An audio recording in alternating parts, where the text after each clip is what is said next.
মা তুঝে সালাম, ক্যা বাত, মাইন্ড ব্লোয়িং। মানে এই গানটা কতবার শুনেছি কিন্তু এরকম আমি শুনিনি। তুই কি করছিস তো কোনো আইডিয়া নেই, বিকজ ইউ হ্যাভ সাং তিনটে ভয়েসেস অ্যাকচুয়ালি। এর মধ্যে সোনু নিগম আছে, এর মধ্যে শান আছে, এর মধ্যে সোয়ানন্দ আছে। তুই তিনটেই করেছিস and you have done it your way. Maa Tujhe সালাম, ক্যা বাত।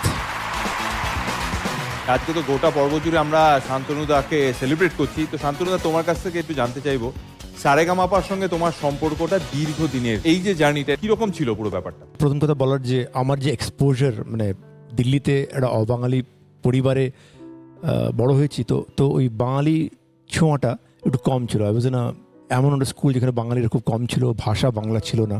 তো দুটো ঘটনা ঘটে, সেটা হলো এই মুভ টু বাঙালি পাড়া, চিত্তরঞ্জন পার্ক। কিন্তু আমার মনে হয় আমরা মেন গ্রুমিং অফ বাঙালি আনা, সেটা হয়েছে থ্যাঙ্কস টু জি বাংলা সারেগামাপা। আজই ডাউনলোড করুন আর এনজয় করুন আপনার পছন্দের শো।